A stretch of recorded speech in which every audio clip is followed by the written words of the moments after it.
Olá pessoal, vamos continuar, né, nosso assunto sobre diodos. Então, na última aula a gente viu a introdução sobre diodos, né, as três regiões de operação e assim por diante, vimos a característica IV do diodo. Tá? E na aula de hoje a gente vai ver sobre modelos simplificados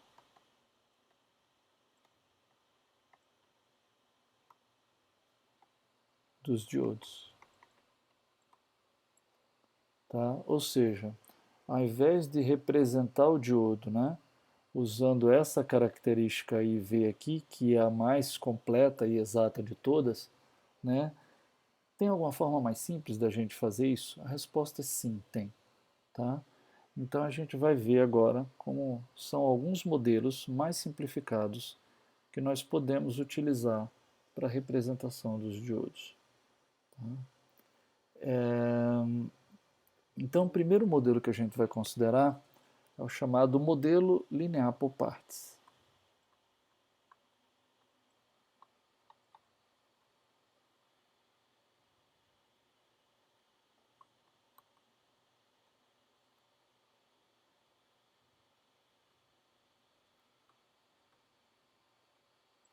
Bom, então deixa eu desenhar ele aqui.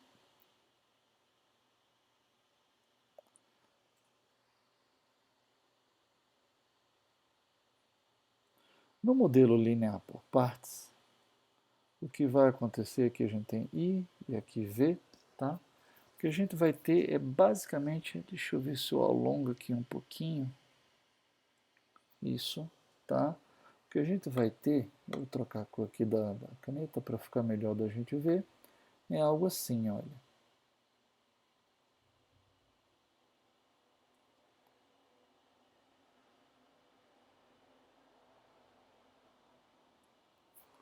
Algo desse tipo, certo? Então, se a gente estivesse falando do diodo real, né, nós teríamos provavelmente algo mais ou menos assim.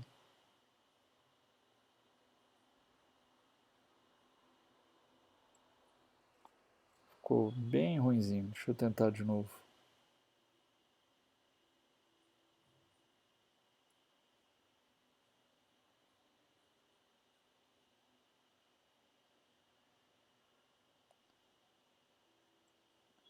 Não deu. Vou tentar outra vez.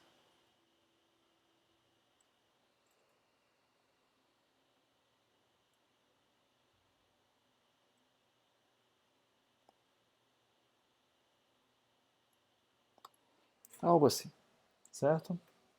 Então a gente vai tentar aproximar, né, dessa maneira. Desse jeito que está aí, o que, que vai acontecer? A gente vai ter o seguinte, né? Então, para, né? A tensão V menor do que VDO. Quem é VDO? VDO é essa tensão aqui, ó. Menor do que VDO, a gente vai ter que a corrente no diodo é igual a zero. Tá?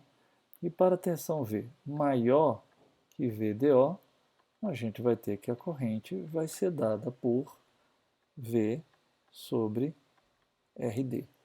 Então, essa reta aqui, em vermelho, né, ela vai ter uma inclinação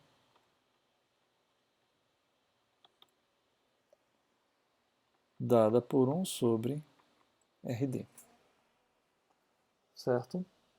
Então, a ideia é um modelo linear por partes. Tá?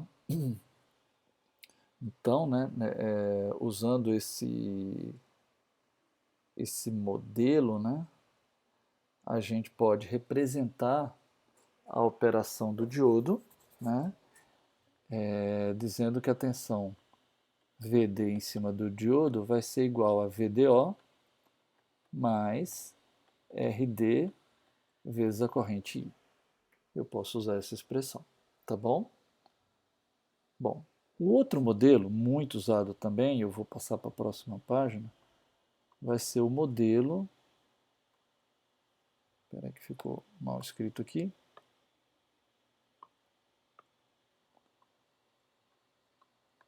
modelo da queda de tensão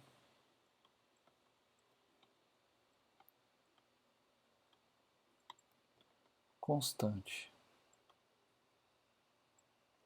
Tá? Modelo da queda de tensão constante. No modelo da queda de tensão constante, a gente vai ter uma coisa um pouco diferente. Vamos ter algo assim.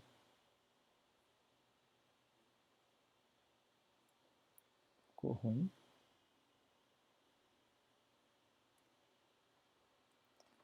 Aqui V, aqui a corrente I, e a gente vai ter basicamente, trocar a cor da caneta,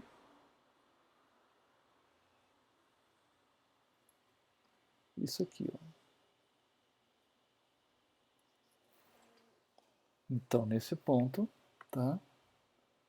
A gente vai chamar isso aqui de VD. Então, a gente assume, né, que para V menor que VD, I é igual a zero.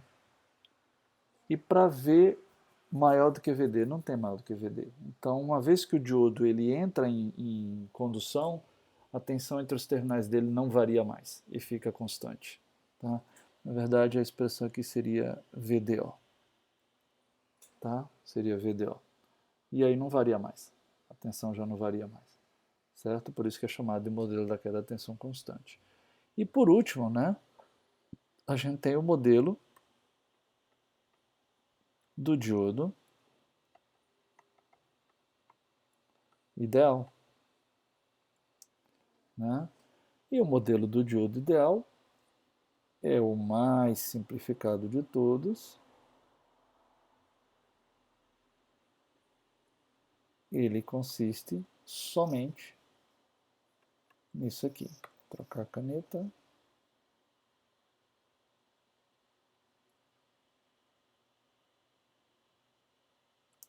Pronto. Ou seja, nesse caso, né, o diodo, quando a tensão é reversa, não passa corrente nenhuma. Quando você tenta passar corrente no sentido que ele permite, ele é um curto-circuito fechado, perfeito. Então, ou o diodo é uma corrente, é uma chave aberta e não passa corrente no sentido oposto, tá? Ou o diodo é uma chave perfeita fechada e a corrente passa no sentido que ela pode passar. Então, por um lado passa, por outro lado não passa. Chave fechada, ideal, queda de tensão entre os terminais nula. Chave aberta, ideal, não passa nada de corrente. Certo? Bom, a partir dos modelos dos diodos, tá, a gente pode reconstruir, a gente pode fazer os modelos seguintes a partir do modelo ideal. Então veja, vamos escrever aqui o seguinte. Ó. Opa, deixa eu trocar a cor da caneta. Os dois modelos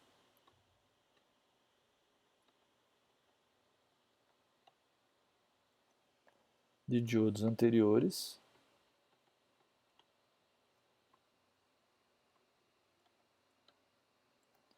podem ser modelados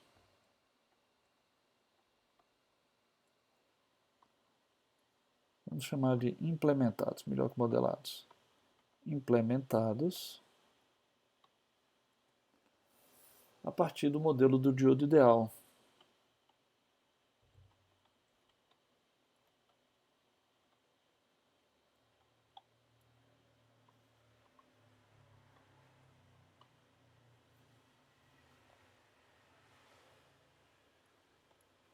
Da seguinte forma.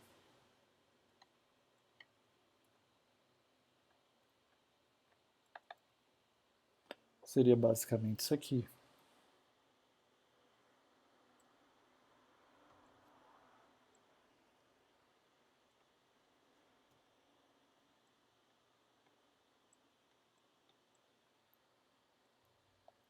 Então, aqui nesse caso,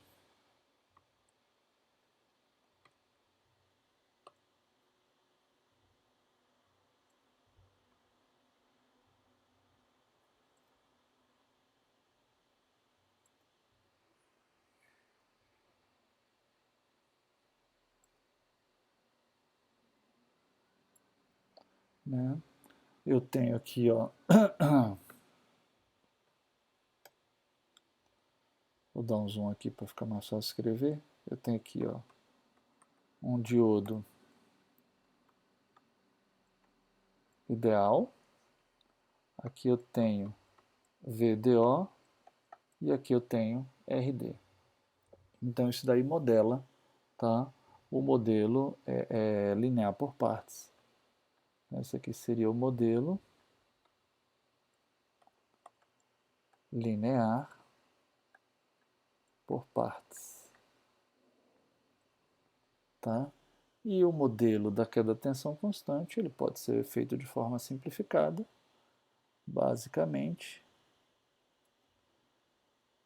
Vamos ter aqui o diodo ideal.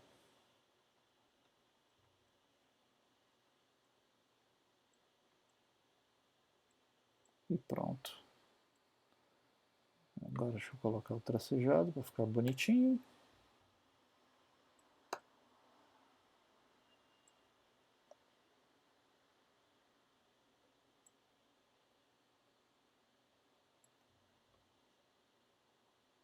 Pronto.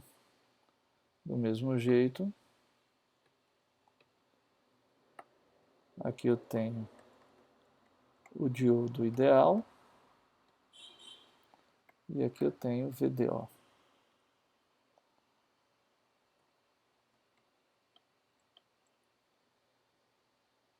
Isso aqui implementa o modelo